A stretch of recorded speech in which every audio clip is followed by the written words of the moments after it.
There is perchance nothing scarier in the naturally occurring world than tornadoes. If you're a bad enough dude to live in this general massive area known as Tornado Alley and Dixie Alley, congratulations, you're going to die, you stupid bastard. I've always lived in a place where tornadoes could happen, but for the most part they haven't, because I'm the luckiest boy in the whole wide world. Ever since I was a child, I've been fascinated with the fact that I for some reason live in a realm condemned by God.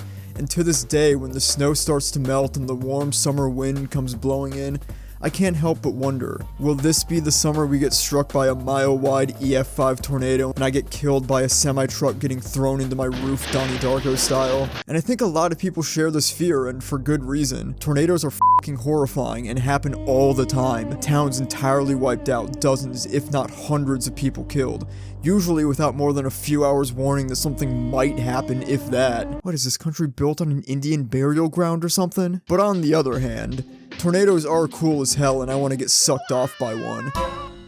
You could say I'm a spin cell. I'm based and wind-pilled. Tornadoes are beautiful in a twisted motherfucking way, and I can't stop watching Pecco's Hank videos about top 10 tornadoes that tore my ass up. And I'm not alone in this morbidous and macabre fascination with these naturally occurring titans. Some might even go as far to say the concept might perchance lend itself rather well to a 1996 film starring Bill Paxton and Helen Hunt called Twister. Twister is a classic film. I've never once in my life entered a house that didn't have this brown cardboard DVD case laying around somewhere. Whoever previously owned my copy wrote their names on it because they feared someone taking it away from them.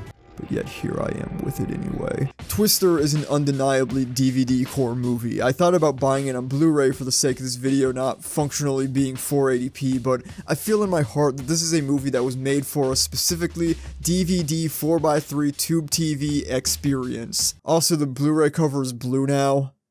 I don't like it. It different. Make it like Old Thing. Welcome back to another exciting video. Old Thing good, new thing bad. Keep it brown and black. Never mind, the DVD's too old to rip properly. Shout out to Walmart. This one glows in the dark, which is great. You know, the old DVD version, so many people used to complain that it was impossible to find your copy of Twister in the dark, but this really takes care of it. Maybe it's just that it's pretty much the only movie about tornadoes that exists, you know, besides, of course, Christmas Twister. Twister has remained a cultural milestone of cinema, but the thing about Twister is, it's not exactly the movie you think it is. Sure, it's a film about some endearing storm chasers having high-octane close encounters with violent tornadoes, heavily featuring the incredible power of the 1995 Dodge Ram 2500. But that's not really what Twister is. Upon learning of the incoming sequel or remake or whatever the cash grab Twisters, I decided to revisit the original once again. I think I had to watch this movie about 15 times in school, and I don't think I'm exaggerating either. And I noticed how insanely fucking crazy and hilarious this movie is. This might be one of the most brilliantly absurd films ever. This movie sucks. This movie blows. No, I'm playing. Yeah, playing Twister. Yeah, this movie is basically an epic win. Hey, let's give this movie a spin. Once upon a time, there was this Dutch gentleman named Jan de Bont. He had been making a name for himself as a cinematographer since the 1960s, working on beloved movies like Die Hard, The Hunt for Red October, De minder gulekkig terskin van Groskaf Kates nere het Land van Rembrandt, Lethal Weapon 3, and of course, who could forget Roar? The movie about a group of people trapped in a house with 150 untrained lions, tigers, and other wild animals. Oh my. The animals were also untrained in real life, and over 70 cast and crew members were harmed. This isn't relevant, I just think that's really funny. Jan de Bont was actually one of these injured crew members. He actually got scalped by a lion on set and had to have his scalp stitched back on. He came back to finish the movie though, because he was the biggest beast on that set. By the 1990s, de Bont was finally ready to become a full-blown director and debuted with one of the greatest debuts of all time and one of my favorite movies, 1994 Speed. If you haven't seen Speed, f*** you. This got the attention of Sony TriStar Pictures, who wanted him to make a Godzilla movie for them. He was excited, he actually respected the Godzilla franchise and wanted to make a good movie. This did not align with TriStar's vision. They said, no, you Dutch ape. We wanted to make a terrible movie for nobody that blows ass and barely makes any money. And so they hired just the guy for the job, Roland Emmerich, to direct instead. So Jan de Bont took everyone he had hired to make Godzilla Lost in New York with him, including Bill Paxton and Helen Hunt, to make Twister. Which, if you think about it, Twisters are kinda like Godzilla anyway. Except they're real and they fucking hate the Midwest. Functionally, Twister is a revenge story, pitting Helen Hunt's character Joe Harding against the existence of tornadoes themselves, after witnessing her father get sucked into a goddamn F5 tornado as a young child, taking man versus nature to the extreme as her obsession morphs into a death wish. The Twisters in this film acting more like the antagonist or monster of a horror film rather than some random dangerous weather event, with the sound design giving them roars.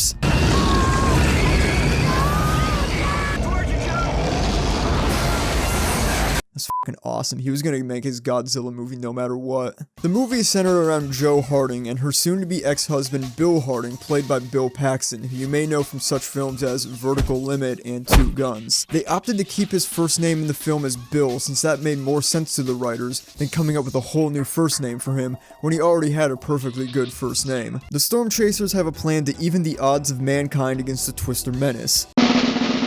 Dorothy.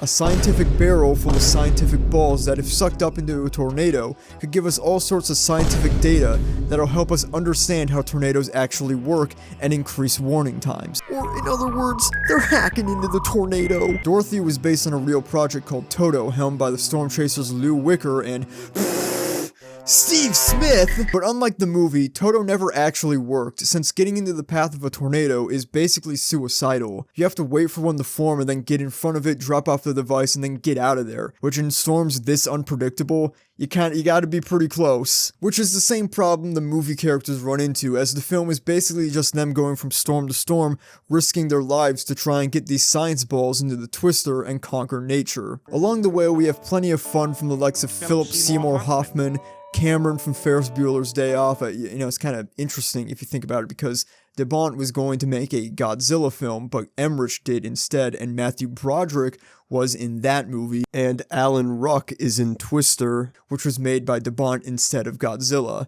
It's like some sort of Godzilla-themed Ferris Bueller divorce or something. There's this guy, them, Joe's aunt makes steak and eggs. We'll get into the action in a second, but this movie has such a good atmosphere, which is appropriate given how atmospheres are some sort of factor in creating tornadoes. I don't know how to describe it other than it feels like eating a cheeseburger in a fold-out camping chair while listening to Van Halen on, not the 4th of July, but like Memorial Day. There's such a fun and down-home attitude to these storm-chasing scientists that's so welcoming and wholesome. You want to hang out with Phillip Seymour Hoffman and hear him do rock and roll guy shit. And Bill's new gal, Melissa, is one of the most sympathetic characters in the film. She had no idea what was going to happen to her. She gets a jeep thrown at her, survives being inside 2 tornadoes, has a dozen up-close encounters with them, tries her best to be supportive of her boyfriend, and at the end of the day, he still falls back in love with his wife, who he only argues with. She deserved better. She deserved me, specifically. But the big steak and eggs of this film are in the 2 leads, Bill Harding and Joe Harding. Bill is ready to move on with his life, divorce his wife, leave the game of storm chasing behind to pursue the bitch-ass pussy job of being a weatherman. I really enjoy your weather reports. With his new hotter sex therapist girlfriend and his 1995 Dodge Ram 2500. But as soon as he sees his old friends, the thrill of the hunt, and especially his hot wife he's trying to divorce, they suck him back in for one last whirlwind adventure to get their dang old science bucket into that there Twister and save the dang gum world. But it was in the first tornado chase scene that I realized just how complex this movie really is. Because something weird happens. An F1 tornado passes directly over them, and they're fine. What's happening here? Is this movie just poorly written action schlock and they just survive because of plot armor? Is there a deep introspective narrative reason for this? Is there subtext, or are they perhaps actually superhuman anomalies with the strength of Greek gods? Welcome to Game Theory, bitch. Class is in session. This F1 tornado rips a barn to shreds in about 1.5 seconds. Now this is the film telling us that this tornado is not to be taken lightly and not to be f***ed with. Yet here's Bill and Joe in the ditch, f***ing around with it in her 1982 Jeep pickup. They can't escape in the Jeep, so they strategically crash it into a small wooden bridge and take shelter underneath it. Logically, you would think this isn't going to work. We saw the farm get annihilated, what chance do they have? Well, they grab hold of the bridge support beams, and it works. They survive. In fact, they don't just survive, they survive without a scratch on them. To get an idea of how strong this tornado is beyond the entire farmstead it shredded, we can look to Joe's 1982 Jeep pickup, a vehicle that weighs 4,118 pounds and is effortlessly thrown by the twister hundreds of feet. This means Bill and Joe were holding onto the bridge with significantly greater force than 4,118 pounds. It's estimated that it would take somewhere around 2,000 pounds of force to rip a normal human's arm off, so needless to say, these two are strong as to put it lightly. Consider also the fact that they are not even injured or particularly winded from this experience. It wasn't difficult for them. The second tornado scene featuring the 3 water spouts shows off not quite their physical body strength, but could be classified as our first official 1995 Dodge Ram 2500 miracle. As they're approaching the water spouts, we see the iconic twister cow floating through the air. Although mostly understood to be a joke, if we take the scene at face value, the wind speed even at this distance is more than enough to juggle a 1,200 pound cow. Now the 1995 Dodge Ram 2500 is 4,600 pounds, so the math is checking out.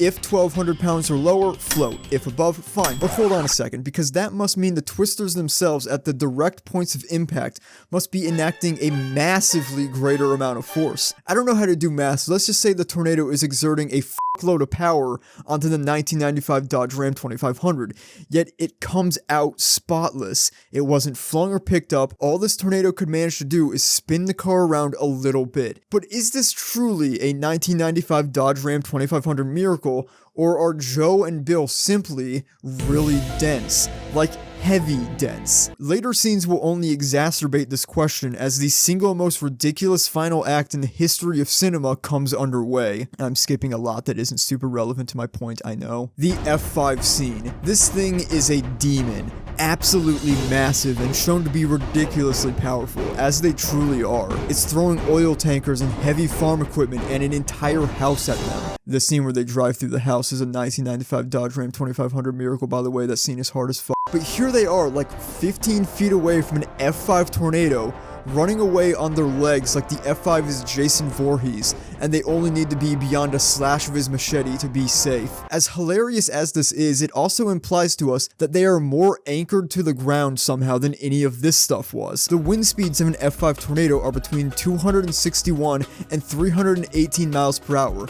The debris in that storm is going to skin you alive. I'm not complaining that they aren't getting sucked or pulled inside. I know that tornadoes don't suck like a vacuum, they blow like your mom, but the point still stands that somehow they are stuck to the ground and unaffected by the 300+ mile-an-hour winds. It only takes 68 mile-an-hour winds to blow over a 175-pound human, just throwing that out there. By doing some quick maths, just plug some random weight estimates into the wind speed formula until we get an F5 wind speed, we can finally deduce that Bill and Joe must weigh somewhere in the neighborhood of 4,100 pounds to not get totally swept away by the F5, but still be able to be picked up a little bit.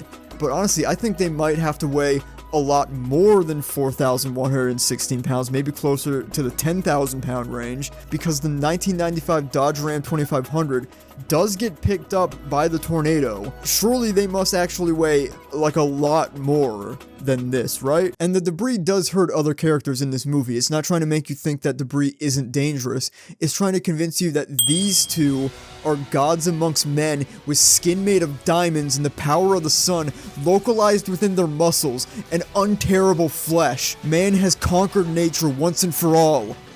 I'm not scared of you! And that's not even getting into the infamous pipe scene, where they basically raw dog an F5 tornado and once again, not only survive, they come out without a scratch on them. The difference in power between Joe and her father is unreal. I mean, Joe and her father might as well be Farmer with a shotgun versus Goku Blue. R.I.P. to the man. She must have trained her body to survive the conditions that killed her father. I mean, again, that does seem to be what the film is suggesting, right? Other people, other objects, buildings, vehicles, everything is affected by these things. They just aren't. They are the odd ones out. They are something beyond us. Or maybe Bill's belt is just made out of invincible. But if we're perhaps trying to not be retarded for a second, another interpretation of these miraculous close encounters of the tornado kind might be that it's symbolic and metaphorical. Jo has long been obsessed with tornadoes. It's her Moby Dick, as it were. Tornadoes killed her dad. It's her mission to avenge him. But it's not a pure of heart obsession. It ruined her life, her marriage, and possibly even made her suicidal as an adult, as during the bridge scenes, she actually attempts to get sucked up by the Twister, in a moment that is very, very odd and doesn't get addressed. What do you mean you want to see it? Are you stupid? But Bill and the others are not without fault too when it comes to obsession, particularly with Jonas. The characters have beef with a rival storm chaser gang held by Jonas, who I guess used to work with their team, but left to go out on his own and earn the ire of our scrappy gang for being in it for the money, not the science. Yeah, unlike Bill, who quit the team to be a weatherman. And they're mad at Jonas for stealing the ball barrel design, although he uses cubes, so it's legally distinct. And Bill and Jo and the team are pissed about this, but why? I mean, sure, it was their research and design that went into this device, and if Jonas succeeds, then he gets all the glory, but if the goal is ultimately to save lives and learn, having two teams trying to get their gear up only increases the likelihood that one team will succeed. They're mad because they're selfish.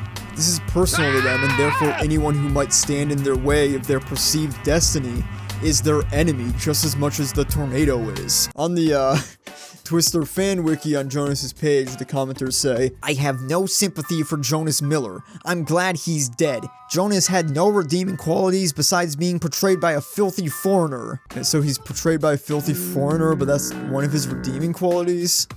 What? Yeah, he stole Bill's design and tried to take credit for it. A-hole got what he deserved, getting killed in an explosion. Dog, take it easy. Calm down, Lego City dude. It ain't that serious. What the hell was I yapping about? Oh yeah, I was supposed to be giving a non-stupid explanation for how they survived the tornadoes. Jo was tripping over her obsession with these storms. They had defined her life ever since her dad got sucked off in front of her.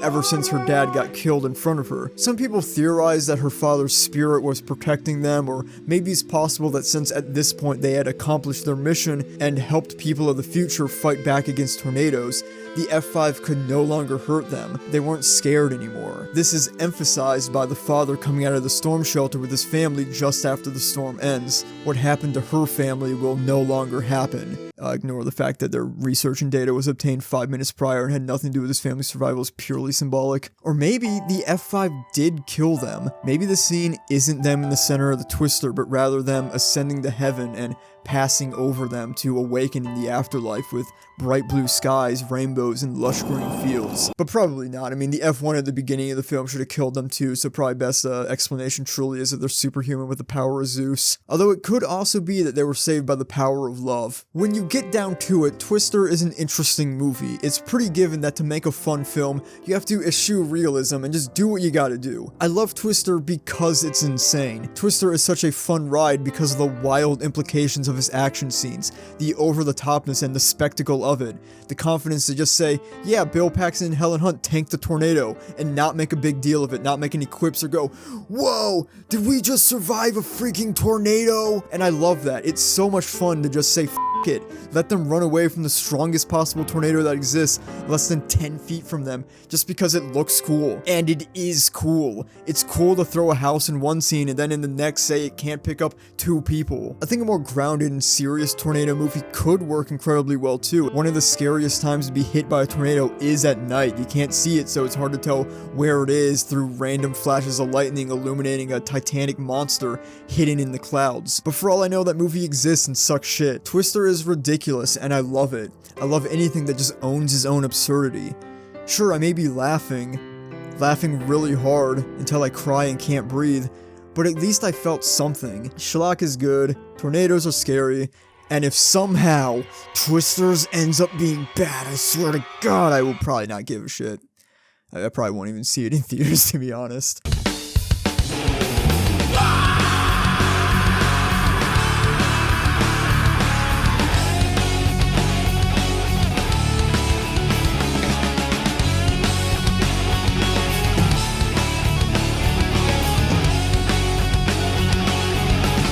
Let's get some pussy tonight.